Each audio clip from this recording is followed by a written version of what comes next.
Bonsoir mes chers goyim. Qu'est-ce que vous en pensez? Qu'est-ce que vous en pensez? J'ai décidé que lorsque vous finirez par m'élire dictateur des États-Unis, ou peut-être dictateur du monde, c'est ainsi que je vous saluerai chaque soir pour vous apporter les nouvelles. Je ne sais pas comment s'est passé votre week-end, mais moi, j'ai été déclaré hors de danger dans les dossiers Epstein. Moi, l'artiste autrefois connu sous le nom de Kanye West, nous avons été déclarés hors de danger. Eh bien, on avait vraiment raison. On avait tellement raison, ce podcast. Est-ce que je peux juste dire qu'il vieillit vraiment bien comme un bon vin? Parce que ça, c'était moi, jeudi dernier à peu près. Écoutez ça, c'est la synagogue de Satan. Je ne fais pas les choses à moitié quand il s'agit de défendre des pédophiles. Au revoir. Tu es fou ou quoi? Je vous déteste tous. Je pense que vous faites tous partie de la même entité démoniaque. Votre Dieu est Satan. Vous êtes tous des adorateurs de Baal. Vous continuerez à tuer et à sacrifier des enfants jusqu'à ce que vous sentiez que ce démon vous récompense. Et je m'oppose à vous. Tu es intense. Ouais, voilà ce que je pense de ces gens. Tu es intense. Ils sont sataniques. À droite comme à gauche, en haut. J'ai un peu l'impression de ne pas m'être assez donné à fond. Bref, aujourd'hui, on y va à fond. Comme toujours, bienvenue à nouveau chez Candice. Je suppose que je devrais commencer par la question obligatoire. Est-ce qu'on parle encore des dossiers Epstein? Est-ce qu'on parle toujours de ces dossiers Epstein? Oui, en fait, on en parle encore, Trump. Oui, mec. Je n'arrive pas à croire que tu sois mêlé à tout ça, que tu gardes ça secret pour protéger les élites, sachant ce que tu sais forcément, ce qu'ils font. Parce que si nous, on sait, comment pourrais-tu ne pas savoir? Vous savez qui n'a pas du tout été surpris en lisant les dossiers Epstein? Toute personne qui regarde cette émission. Et bien sûr, les gens, surtout ceux qui font partie de mon club de lecture. Un clin d'œil à ceux qui sont dans le club de lecture, parce que le livre que nous lisons en ce moment tombe vraiment à pic, littéralement. Nous terminons ce livre vendredi, Sigmund Freud et la tradition mystique juive. Après avoir lu auparavant L'assaut contre la vérité, ces personnes n'ont pas du tout été surprises parce que je vous ai tout expliqué. Ce que Sigmund Freud et ses compagnons francs-maçons du Bnei B'rith croient réellement à votre sujet, ce qu'ils pensent, comment ils ont accompli certaines choses, cette fausse dialectique, leurs moyens pour diriger la société occidentale, démanteler les empires chrétiens. Oui, ils détestaient les chrétiens. C'est un fait. Il en a beaucoup écrit. Ils détestaient les catholiques. Et oui, ils pratiquent des rituels. Ce n'est pas une invention. Ce n'est pas une théorie du complot.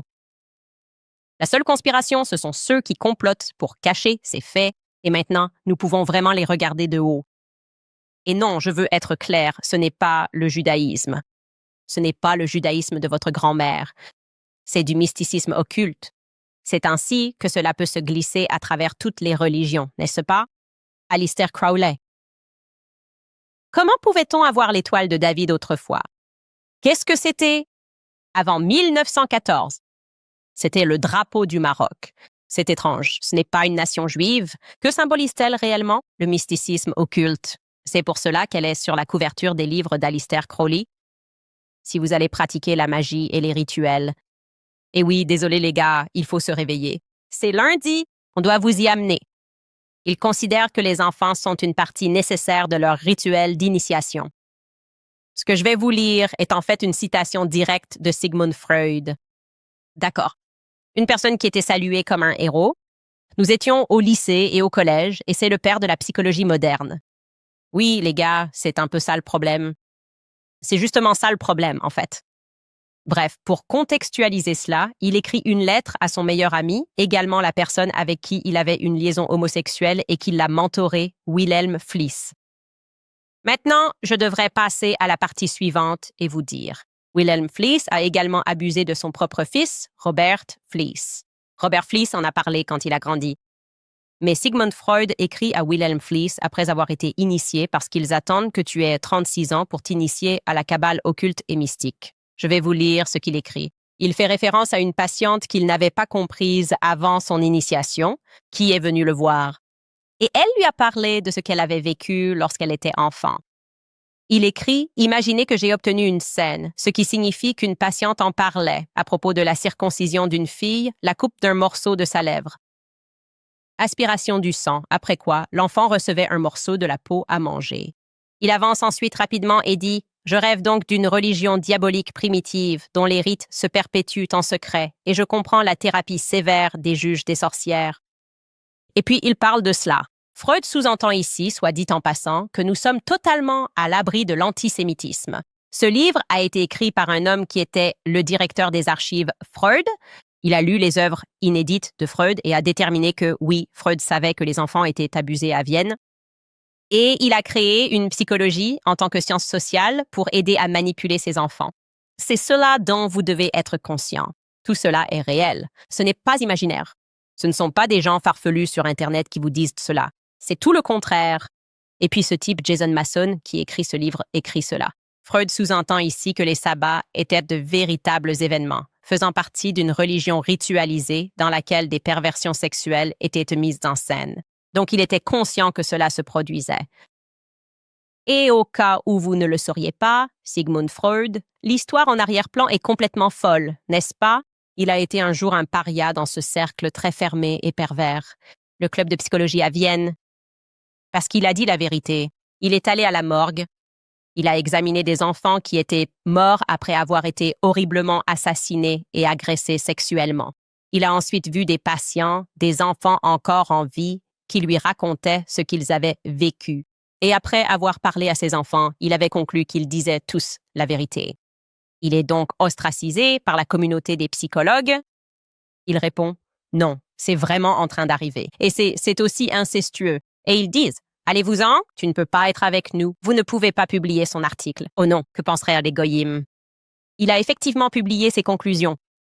Et comme je l'ai dit, le pervers s'est retourné contre lui. Puis, chose remarquable, à l'âge de 36 ans, il participe à un rituel au cours duquel il est accueilli au sein du club. Et il change d'avis et il écrit à Wilhelm Fliess qu'il comprend maintenant. Voilà ce que je viens de vous lire. Il comprend maintenant ce qui se passe. Et c'est pourquoi vous devez vous réveiller et reconnaître que c'est ce qui se passe dans notre monde. Et ce à quoi il fait référence, ce sont des festivals et des cérémonies païennes antiques qui tournent autour des cycles de mort et de renaissance de la Terre. Et donc, pour que ce soit bien clair pour vous, nous ne sommes pas dans une guerre entre des religions monothéistes. Les personnes contre lesquelles nous nous battons sont en réalité des gitans païens qui portent un masque.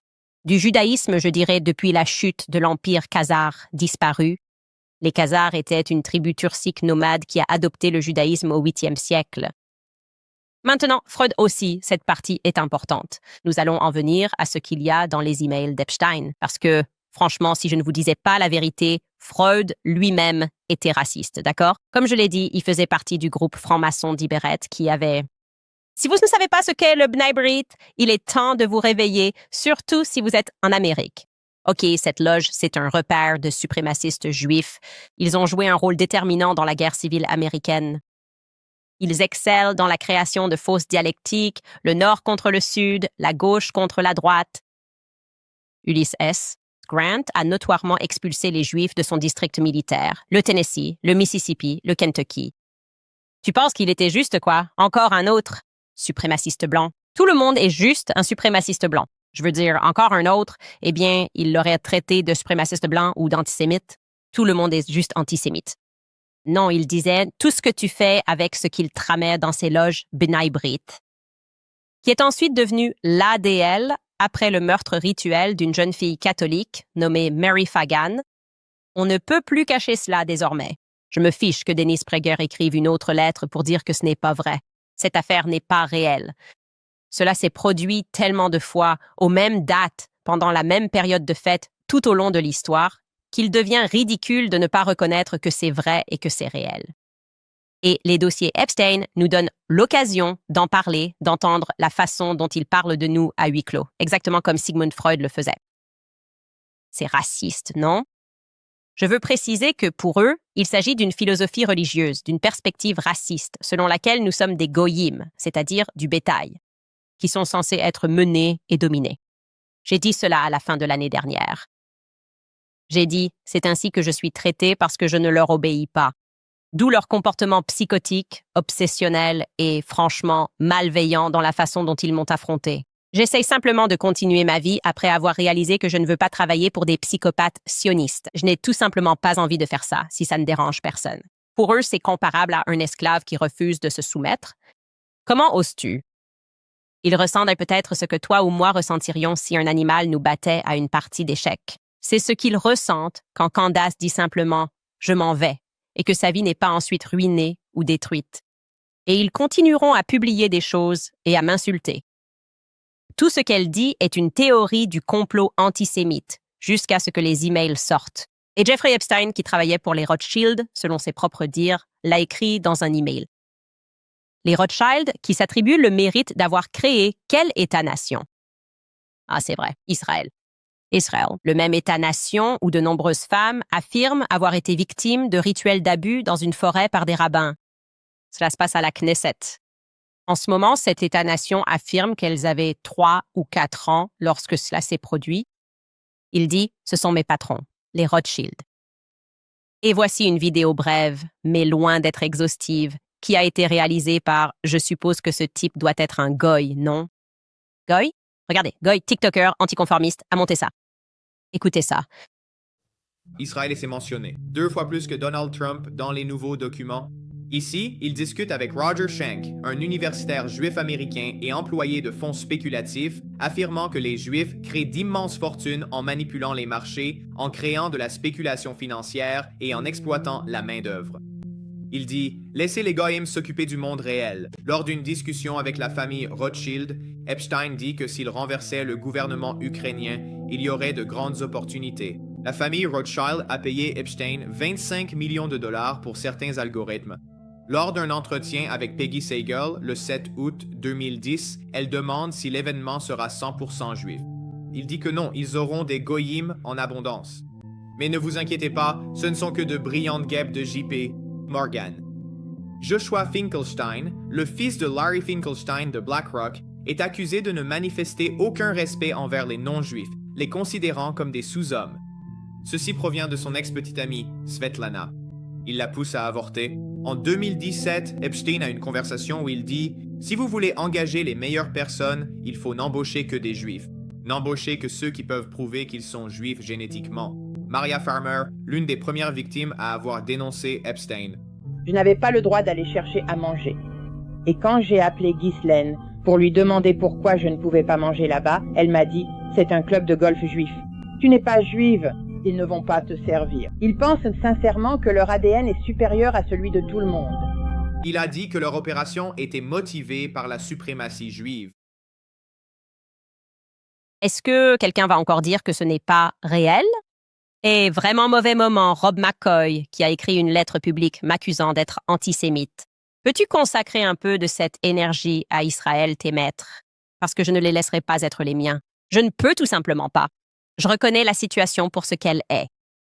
C'est utiliser des finances troubles pour mettre les gens au pas, pour ainsi dire. Je connais, comme je l'ai dit, l'histoire, la véritable histoire de la traite des esclaves, et la capacité incroyable à s'effacer de l'histoire à chaque fois est vraiment particulière. C'est vraiment unique. Et comme je l'ai dit, si tu veux savoir ce qui est arrivé à l'Amérique, tu dois commencer à retracer la lignée des loges B'nai B'rith.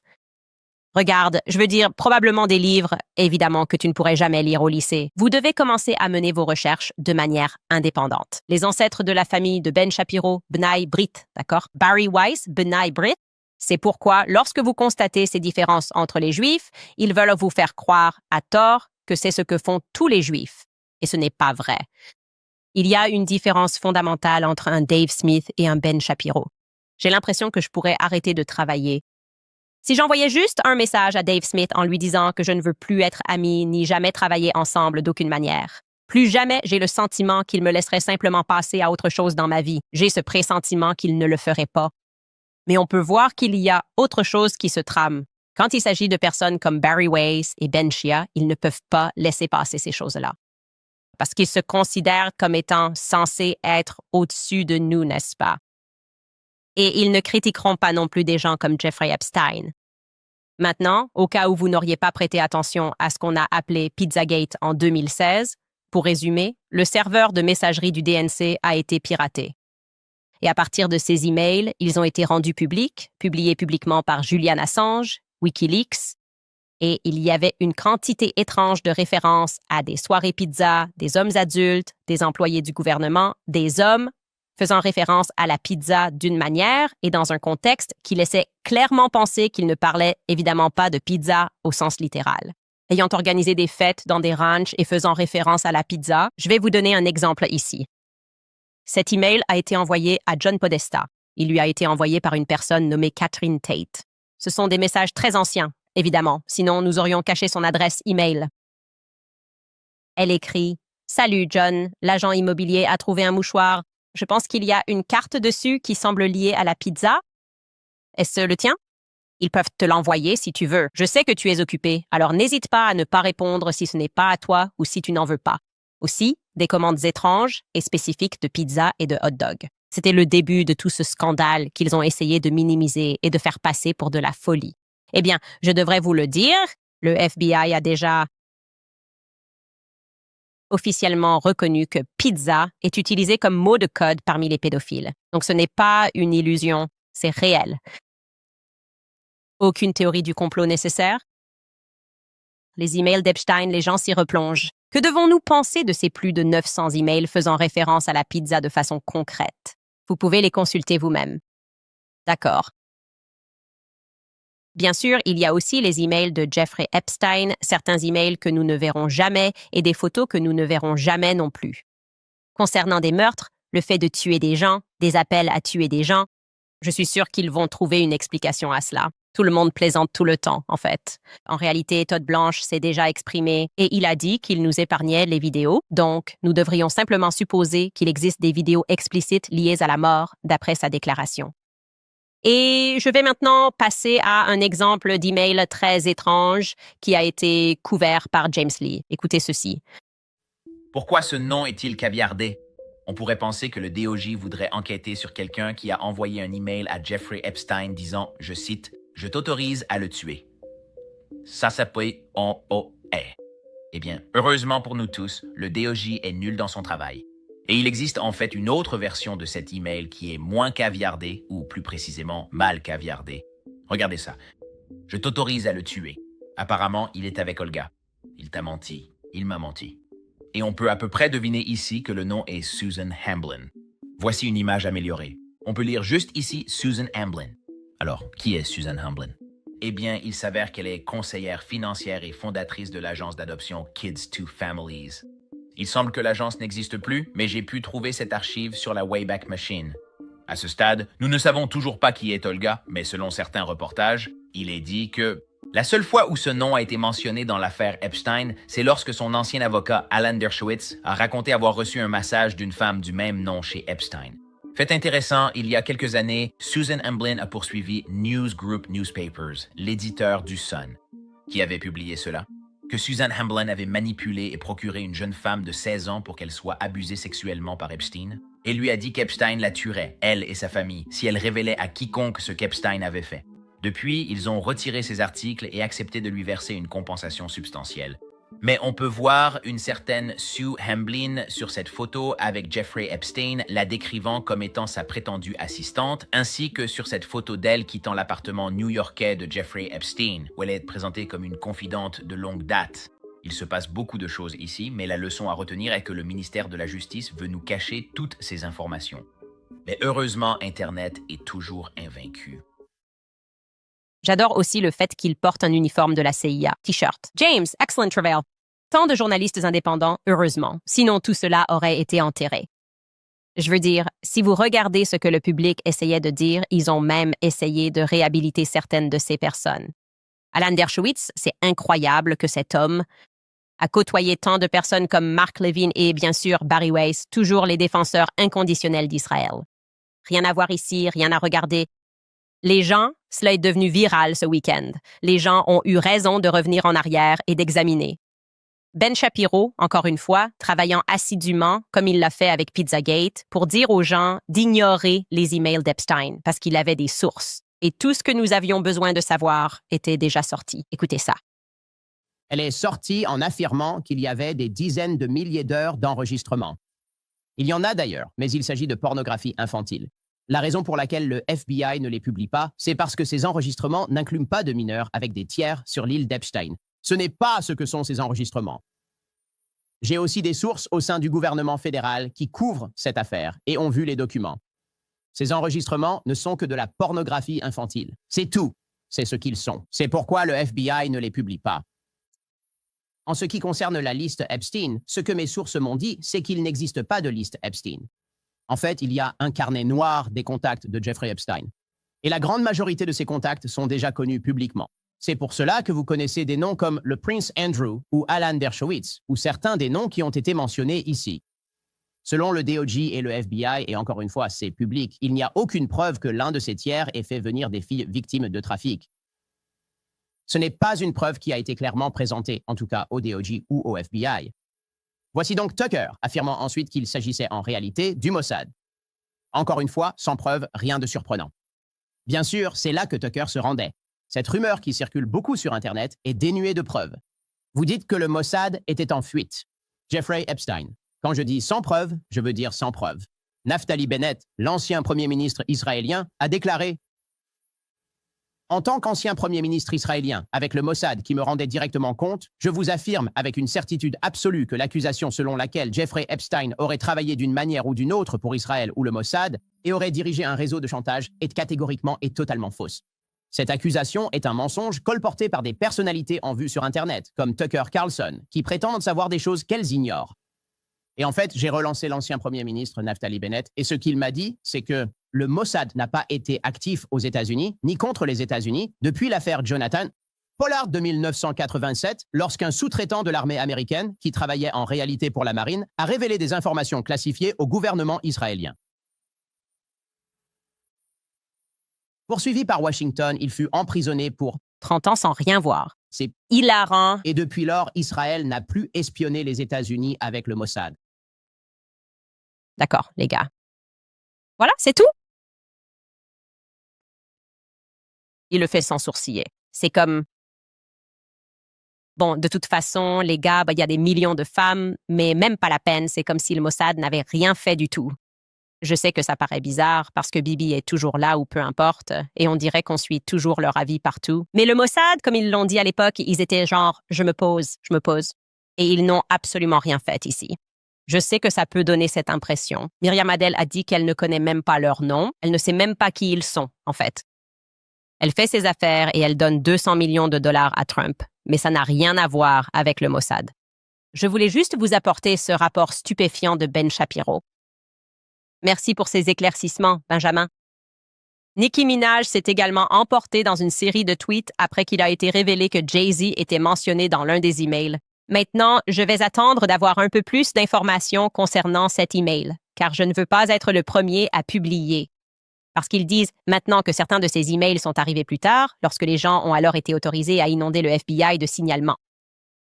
Cela pourrait ne pas être correct non plus. Alors, laissez-moi un peu plus de temps pour creuser le sujet. Mais le fait est que Jay-Z a été mentionné ici.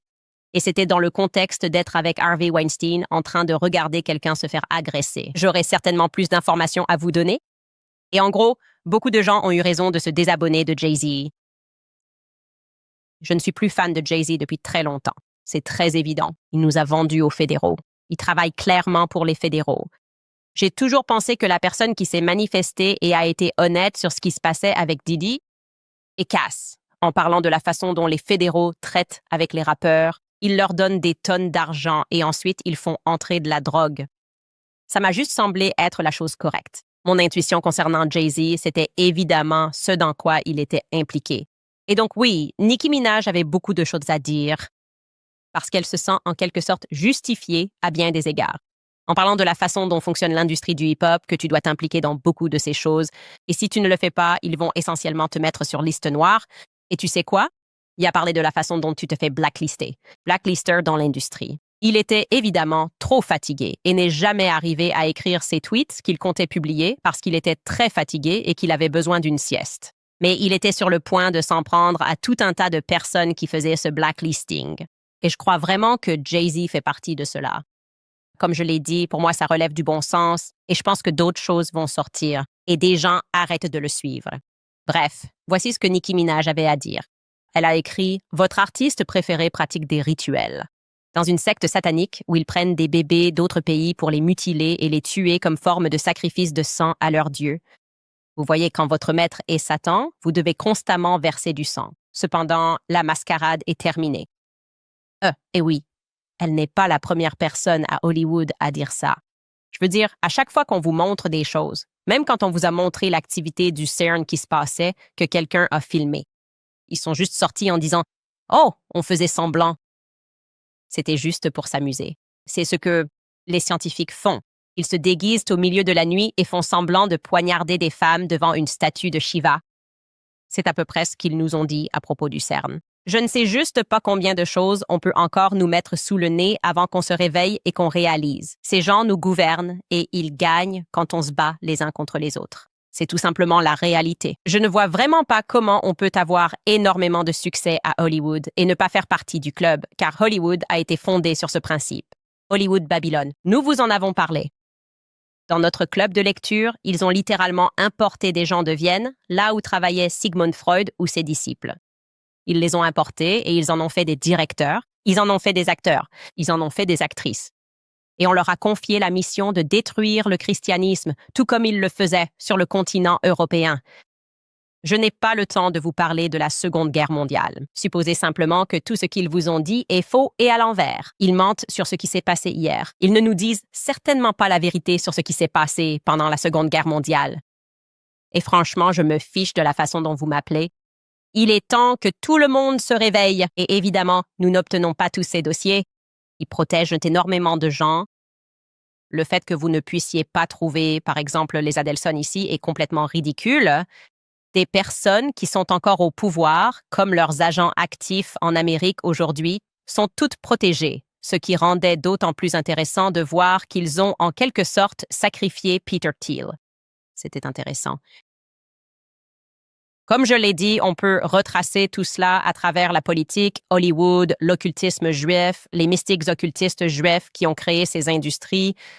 Mais Peter Thiel, ses courriels ont été publiés là-bas et ce n'est pas bon pour J.D. Vance. Je vous le dis tout de suite. Je pense que c'est vraisemblablement le plus gros scandale qui ressort de, je suppose, devrais-je dire, l'événement le plus important qui ressort de ces courriels que je puisse voir actuellement. Il y a des millions à examiner. Nous aurons donc plus d'informations et nous en reparlerons. Mais J.D. Vance, il était en quelque sorte là, il l'avait là-bas, n'est-ce pas? Genre, il va se présenter en 2028. Il ne s'est pas particulièrement investi dans les questions sionistes. Il semble s'abstenir. Elle est restée silencieuse pendant toute l'affaire Epstein. Il ne semblait absolument pas être d'accord. Mais tout le monde sait que Peter Thiel a effectivement financé J.D. La carrière de Vance, il avait probablement quelque chose à voir avec J.D. Vance a conclu un accord avec Netflix pour adapter son livre Hillbilly Elegy, je crois. Et Peter Thiel, dont on a parlé au début comme étant quelqu'un qui était ami avec Epstein, est allé chez Rogan à la fin de l'année dernière. Et il a plus ou moins laissé entendre qu'il ne connaissait pas vraiment Epstein, mais qu'il lui parlait surtout de mathématiques, parce qu'il connaissait les impôts et comment les éviter. Écoutez plutôt. Personnellement, j'ai aussi rencontré Epstein à quelques reprises.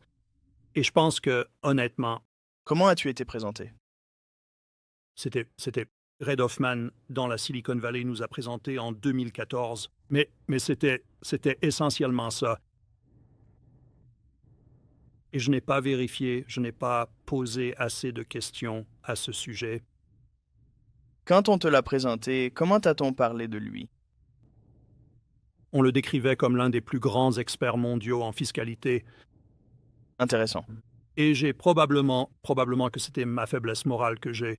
Comment auriez-vous pu le savoir à l'époque? Il n'avait jamais été arrêté. Non, c'était en 2014. C'était après l'arrestation. Ah, donc son arrestation était la première, c'est bien ça? Ouais. C'était... 2007-08. D'accord. D'accord.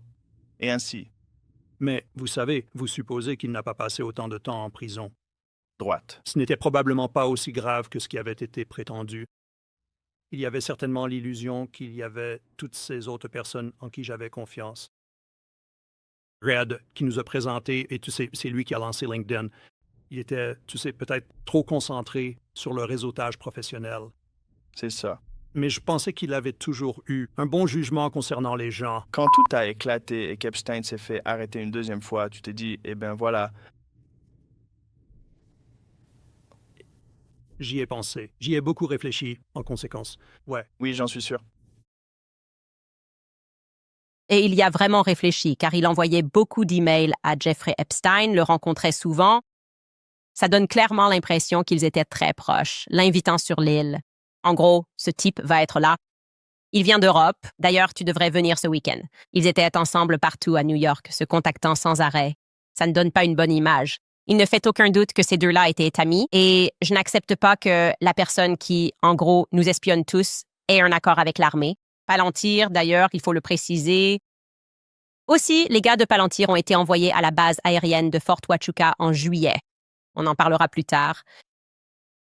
Et maintenant, on est censé croire ça. Il s'est juste dit « Oh, je ne pouvais pas aller plus loin. » Je n'avais aucun contexte pour comprendre de quoi Epstein était accusé. Et j'ai décidé de rester ami avec lui malgré toutes les accusations, malgré le fait qu'il ait admis ce qu'il avait fait, n'est-ce pas? Il a conclu un accord de plaidoyer grâce à Acosta, à qui on avait dit de laisser Epstein tranquille. Si l'on en croit Acosta, c'est la raison pour laquelle il a dû, en gros, lui donner une simple tape sur les doigts. Et on est censé croire que Peter Thiel, avec toutes ses ressources, a juste dit « Crois-moi, mec, je n'y crois pas ». C'est désormais un problème majeur pour J.D. Vance. Il n'y a pas d'autre mot pour le dire. Vance répondra de cela. Il ne pourra pas se défiler. Et je ne pense pas qu'il fera de déclaration concernant Peter Thiel. Je pense que ça va vraiment être intéressant. Ça va être un cas très intéressant, les implications de tout ça. Mais c'est aussi intéressant qu'ils aient sacrifié Peter Thiel parce qu'il protège les autres potes. Comme je l'ai dit, je m'attends à ce que les Kushner soient impliqués ici. Évidemment, ses liens avec le Mossad. Je veux dire, il y a un peu de ça. Il organise des réunions, bébé Netanyahou, Ehud Barak est partout là-dedans. Il écrit des emails et fait des sortes de blagues qui suggèrent, par exemple, à propos de Robert Maxwell et ce genre de choses. Mais ils ont vraiment nettoyé tout ça. Je m'attendais aussi à voir d'autres noms, ce qui nous rapprocherait un peu de la résolution de l'affaire Charlie Kirk. Meurtre, à mon avis. Donc on obtient quelque chose, on est loin d'avoir tout. Et c'est pour ça que Thomas Massie exige qu'il y ait une publication plus large. Et en plus, tout cela devrait être non expurgé. Vous parlez de tuer des gens. On devrait avoir le droit de voir ça. On devrait pouvoir voir exactement qui envoie tous ces emails quand on parle d'enfants et de ce que vous leur faites lors d'actes rituels. Bref, la prochaine chose que je veux dire, c'est que, assez curieusement, la semaine dernière, jeudi, le timing est incroyable, mais Andrew Colvett et le prétendu Mickey McCoy ainsi que sa femme sont descendus rencontrer la Maison-Blanche. Et ils voulaient que le public pense qu'ils étaient en Arizona. Ils ont diffusé cette interview avec Kash Patel dans l'émission de Charlie Kirk, qui est censée être en direct tous les jours. On peut simuler un direct. On peut en faire un enregistrement préalable, mais c'est intéressant qu'ils étaient en réalité en train de rencontrer les hauts responsables à la Maison-Blanche. Je cherche des détails sur le sujet de cette réunion parce que j'ai juste besoin de savoir. Il y a beaucoup de choses concernant le décorum dans ces emails. On dirait que Jeffrey Epstein choisissait pratiquement ses filles pour gagner des concours de beauté. Il y a évidemment beaucoup de choses sur son empire immobilier et ils ont commodément caviardé les noms de certaines de ses reines de beauté, ce que je trouve un peu suspect. Avec ce que je sais sur Jeffrey Epstein et la façon dont il évoluait, avec Jean-Luc Brunel et se rendait dans ces milieux comme Victoria's Secret, comme Miss Universe, et je pense que c'est ainsi que Trump s'est retrouvé mêlé à tout ça et qu'il est aussi effacé de ses dossiers. Il faisait du trafic à travers ces organisations. Nous le savons avec certitude. Des organisations de mannequins comme M Model Management avec Jean-Luc Brunel. Donc, je vais avoir besoin que tout cela soit caviardé. Je veux savoir qui sont toutes ces reines de concours à qui il parlait. Il demandait à voir les portfolios de femmes dans pratiquement toutes les écoles de New York. Il était en quelque sorte... Il dirigeait New York City. Oui. Je veux tout savoir. Voilà les amis, nous sommes parvenus au thème de cette vidéo. J'espère qu'elle vous a plu. Si c'était le cas, n'hésitez pas à liker cette vidéo, à la partager, abonnez-vous à ma chaîne et activez la cloche de notification pour ne manquer aucune de mes prochaines publications. On se donne rendez-vous à la prochaine vidéo. D'ici là, portez-vous bien. Bye.